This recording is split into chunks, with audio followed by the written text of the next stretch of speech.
The headline of our news today is all about the citric acid cycle, or which is also known as the Krebs cycle.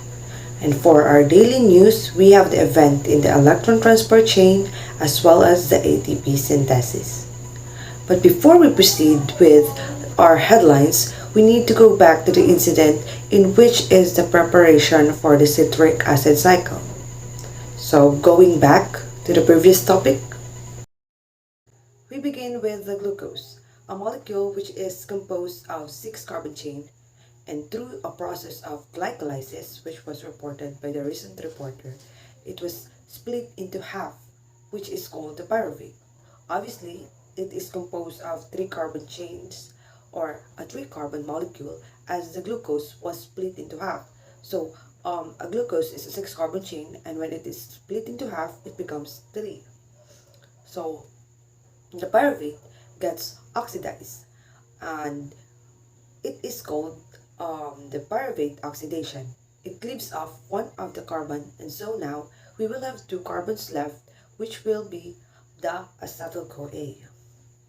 Going back, the citric acid cycle, which is also called as a Krebs cycle, was named after the one who discovered it, biochemist Hans Krebs. So this cycle happens in the innermost part of the mitochondria, which is the matrix. Everything that happens in this cycle is an enzyme catalyzed reaction. So there are enzymes that we will encounter later on. So there are 8 enzymes that are utilized in the Krebs cycle, and these are the following. You can see it in the presentation. So what we had discovered earlier was just the preparation stage of the Krebs cycle. We ended with the production of the acetyl-CoA, right? So the acetyl-CoA is the fuel for the citric acid cycle. So first, let's have an overview about the cycle. We begin with the acetyl-CoA merging with the oxaloacetic acid. It produces a citric acid, and it will be catalyzed by different enzymes going through a bunch of steps, which makes it into different kind of intermediates, and then it goes back to being oxaloacetic acid. So now it makes sense why is it called a cycle, right? From the merging of acetyl-CoA to oxaloacetic acid into becoming a citric acid, and then going back to oxaloacetic acid. So let us now discuss what are those bunch of steps in the citric acid cycle. So the first step will be the acetyl-CoA becoming a citrate. So the enzyme citrate synthase catalyzes the condensation of acetyl-CoA with oxaloacetate, which produces the molecule citrate, or also known as the citric acid. In this step, it requires 1 water molecule. Note that the citrate is a tertiary alcohol, that is why it cannot be oxidized very easily. In the second step is the citrate to isocitrate. So the enzyme aconitase catalyzes the dehydration of the citrate, producing an intermediate molecule cis-aconitate. And then it is hydrated, which means that a water is required. We can see here that here is the enzyme aconitase and a sign of water, as it requires water. So in the third step, we have the isocitrate to alpha-ketoglutamate. The enzyme isocitrate dehydrogenase catalyzes the dehydration of isocitrate, producing an oxalosuccinate, and then it undergoes into further process to become an alpha-ketoglutamate.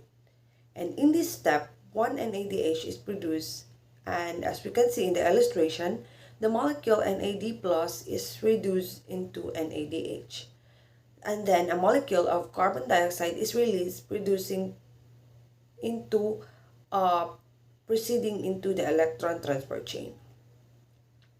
And for the step 4, we have the alpha-ketoglutamate to succinyl-CoA. It is catalyzed by the enzyme cataglutamate dehydrogenase, decarboxylates alpha-ketoglutamate, producing 2-succinyl-CoA. In this step, 1 NADH is produced and another molecule of carbon dioxide is released, proceeding to the electron transport chain. And this reaction is catalyzed by the molecule alpha cataglutarate dehydrogenase. In the fifth step, we have the succinyl-CoA desuccinate. It is catalyzed by succinyl-CoA synthetase, and as we can see that a GDP is reduced to GTP, and so it becomes into an ADP and reduced into ATP. In the sixth step, we have the succinate to fumarate. The succinate dehydrogenase oxidizes the succinate molecule, producing a fumarate. In this step, the FAD molecule is reduced into FADH2 as the enzyme eliminated the 2 hydrogen. And step 7, we have the fumarate to malate. It is catalyzed by the fumarase and then it becomes into malate. And in this step, 1 water molecule is required. We can see here the arrow of the water as it requires water molecule. So in the last step, we have the malate to oxaloacetate.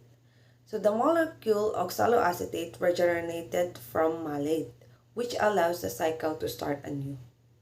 It is catalyzed by malate dehydrogenase and produces 1-NADH from the reduction of NAD+. So to review the cycle, we can see here that it undergoes into a lot of process. Starting from the acetyl-CoA, which is a 2-carbon chain, and oxaloacetate, which is a 4-carbon chain, it reduced into citrate, which is a 6-carbon chain. We can see here in the process that in the isocitrate to alpha-ketoglutarate, it released 1 carbon chain, which is the carbon dioxide, and into the alpha-ketoglutarate into succinyl-CoA, it released again 1 carbon chain, which is a carbon dioxide. And then we can say that there are 2 carbons that are cleaved off, and so it goes back to the oxaloacetate, which is a 4-carbon chain. So as the citrate is a 6-carbon chain and then cleaved off of 2-carbon chain, and so it becomes 4-carbon chain, the oxaloacetate. So the products of this cycle are 1 ATP, 3 NADH, and 1 FADH. So the Krebs cycle occurs in every pyruvate. So there are 2 pyruvates, right, in the glycolysis. So let us multiply it into 2. That is what is equal to the products. So there are 2 ATPs, 6 NADH, and 2 FADH. So these products of cycle leads to the production of ATP. The molecules that are transported to the electron transport chain is used in order to produce ATP and other molecules. This cycle is the main source of energy for cells and the important part of aerobic respiration. The Krebs cycle is important because it releases energy that cells need for cellular activities and reactions. The energy release can be used to produce ATP through chemiosmotic coupling for cell processes, such as protein synthesis and motor activities. For example, the acetyl-CoA is made by the Krebs cycle and sent to the electron transport chain, where it releases energy for chemiosmotic coupling, leading to ATP synthesis. The enzymes control every chemical reaction that takes place in biological organisms, and this particular chemical organize and deorganize molecule into more complex molecule, allowing for different responses to occur depending on what they're doing at the time. So the Krebs cycle enzymes are carefully organized as many reactions as possible can take place at one time, minimizing the number of steps required and increasing its efficiency. So that would be all for the Krebs cycle. Now let's proceed to the next reporter, which is Crystal Sumagpao. And for our second news, the electron transport chain. The electron transport chain is a series of 4 protein complexes that couple redox reactions, creating an electrochemical gradient that leads to the creation of ATP in a complete system named oxidative phosphorylation. So at the heart of this system are 4 protein complexes numbered 1 through 4.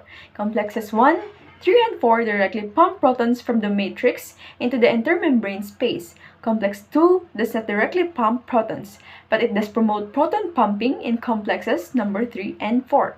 Proton pumping requires energy, and the 4 protein complexes get this energy by transferring electrons through a series of coupled reactions. This linked process of electron transport is why the 4 complexes are collectively referred to as electron transport chain. So as you can see in our diagram here, let's focus on complex number 1. This is a byproduct of sugar metabolism called NADH or NADH deposits, which 2 high-energy electrons in complex 1, where they are passed along a chain of redox centers. Redox centers are clusters of atoms that have different affinities for electrons based on their unique atomic configurations. Let's closely consider a pair of redox centers to reveal 2 reasons why.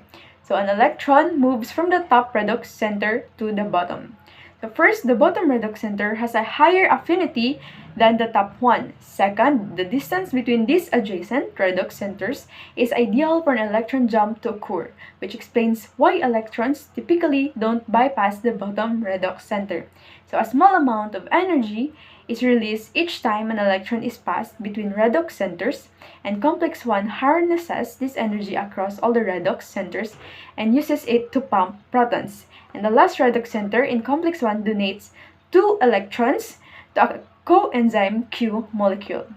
So in complex number 2, this is similar to complex 1 in 2 important ways. First, high-energy electrons also enter complex 2 via byproduct of sugar metabolism, although here, the molecule is FADH2. Second, complex 2 also transfers electrons between several redox centers before donating them to coenzyme Q. One major difference, however, is that complex 2 does not use the energy liberated to pump protons. And coenzyme Q molecules from complex 1 and complex 2 donate their electrons to complex 3. One electron is recyclable and can re-enter complex 3 later, but the other passes through 2 redox centers before reaching cytochrome C. And cytochrome C carries the electron to complex 4. And the electron transport chain ends in complex 4, where a series of reactions involving 4 electrons convert a molecule of oxygen to 2 molecules of water. Crystal Sumagpao reporting.